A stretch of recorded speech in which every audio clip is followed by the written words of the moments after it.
My dear friends, when we talk about compost, the organic fertilizer made from garden and kitchen waste, I don't see it as just making fertilizer. To me, it's a journey, unique to each family, each garden, and it's also a story about how we treat nature. Many people still think, just pile everything together, bury it, and somehow it will turn into compost. But reality is different, isn't it? Composting is an art of balance. And along that journey, there are mistakes, seemingly small, that can turn months of effort into waste. Today, I want to share with you 7 common mistakes people make when composting garden waste, so we can understand more, live greener, and appreciate every handful of soil and every leaf of vegetables that make it to our family's table. First, throwing in big branches. Have you ever tried breaking a big branch and tossing it into your compost bin? I did. And after months, while everything else had turned into fine compost, that branch was still there, stubborn, unyielding, like it was resisting the cycle of nature. Big branches are dense, woody, and tough for microbes to break down. Tossing them straight into compost is like dropping a log into a river. It won't flow. Many of my friends learned the hard way too. Instead of adding whole branches, chop them, grind them, or use them as firewood or mulch. It's not just about speed, it's about perspective. Everything in nature has its own pace. Small twigs and leaves break down fast. Thick wood takes years. Why should we force it into our timeline? The lesson isn't just about composting, it's about patience. Tell me, how many times in life have you rushed, wanted results immediately, and forgot that some things take time to ripen? That big branch in compost is a mirror for patience. Second, adding diseased plants. Someone once told me, composting is natural, it cleans everything. But is that true? If you toss in diseased plants, tomato vines with blight, pepper leaves with spots, those pathogens can survive, especially if your compost doesn't heat up enough. Then, when you use that compost in your garden, the diseases come back, stronger than before. I remember a neighbor spreading compost on water spinach beds. Weeks later, the whole patch wilted because the disease from the old plants had revived. Science tells us compost needs to reach 130 to 140 degrees Celsius, 55 to 60 degrees Celsius, for days to kill pathogens. But not everyone can maintain that heat. So what's the solution? Burn diseased plants into ash and sprinkle it back on the soil or bury them separately. Don't put them in your compost. To me, it's also a life lesson. Not everything old is worth keeping. Anger, jealousy, painful memories, if we keep recycling them, they'll keep spreading disease inside us. Compost taught me that.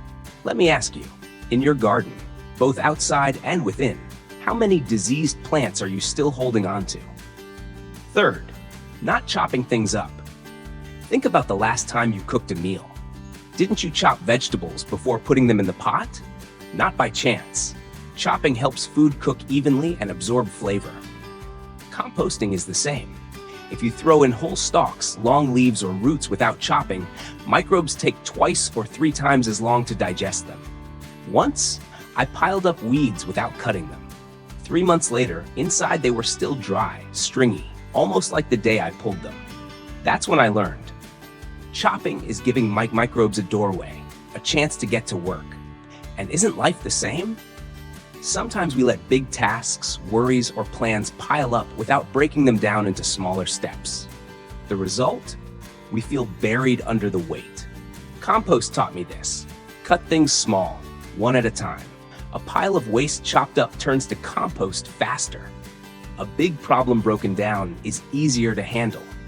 And it feels lighter too. Have you ever tried doing just a little piece first, instead of staring at the whole mountain?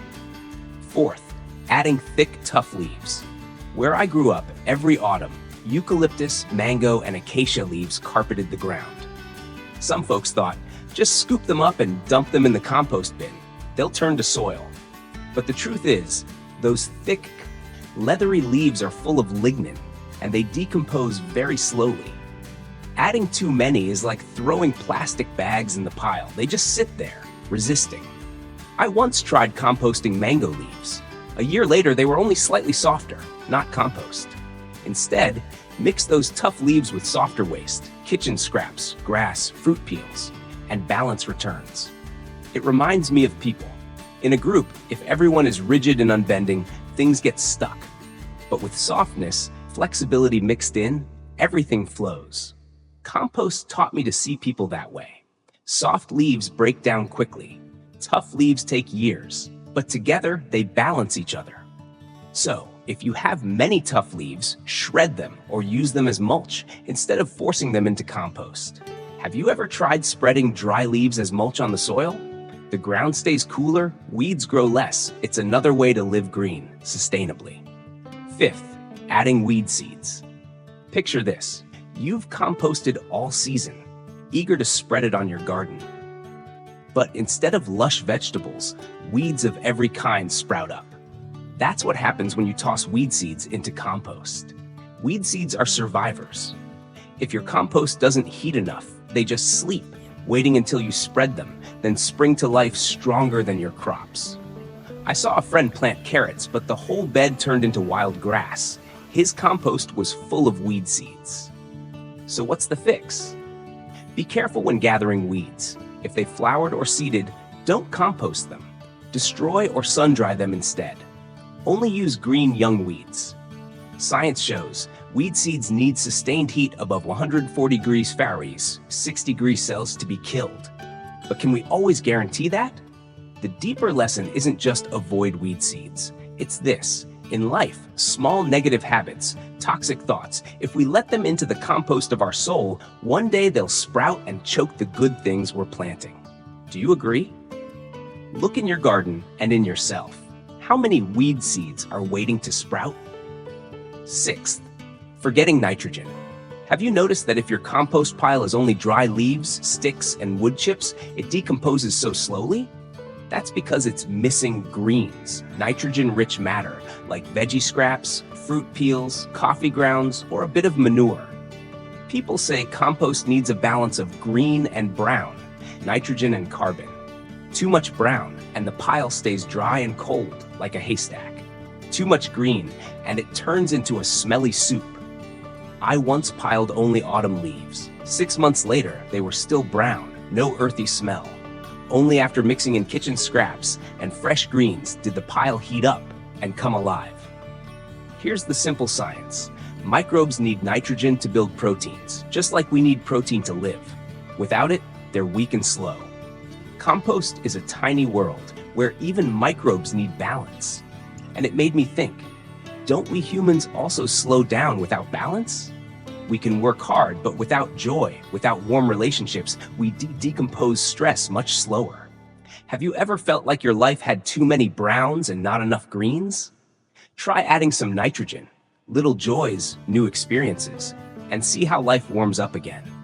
Compost taught me, balance doesn't just make waste into soil, it makes every day fertile ground for happiness.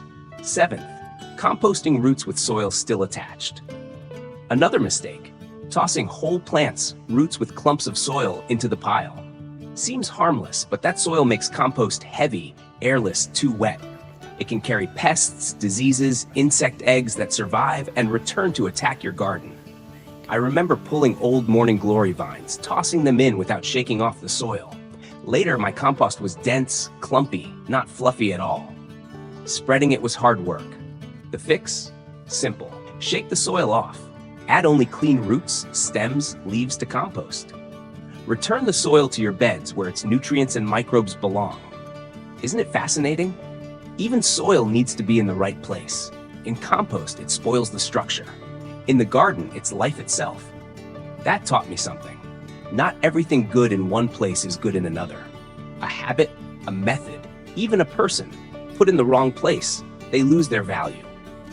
Compost reminds me to respect context, and I ask you, is there something in your life you've placed in the wrong place?